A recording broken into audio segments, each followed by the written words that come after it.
New at 6, lawmakers returned today to the Illinois State Capitol for this year's veto session.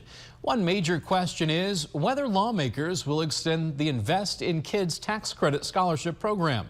Illinois Capitol Bureau Chief Max Cotton spoke with those who are affected by the program. Lawmakers returned to Springfield Tuesday for the start of the 2023 veto session. And one major question these next few weeks, will they extend the Invest in Kids tax credit scholarship program? The program, which is set to sunset at the end of the year, allows people to donate to private school scholarship funds and receive a 75% tax credit for their donation. It's currently capped at $75 million across the state. Sawyer Collins is a student at Fenwick High School in Oak Park. The sophomore is one of nearly 10,000 students across Illinois receiving a scholarship thanks to this program. It means a lot to me because I really enjoy the school I go to and it helps keep me there. And the school has been really great to me so far. Sawyer's mother, Katie, says it's changed her kids' lives. They have all kinds of opportunities that they would not have if they did not get the scholarship. So I'm a single parent and Fenwick is not a possibility for me if my kids did not get this scholarship.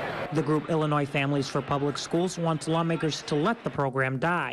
Its leader says many eligible private schools can discriminate against certain groups of students. She also feels public money should go to public schools. We have had private schools in Illinois for, decades, for 100 years.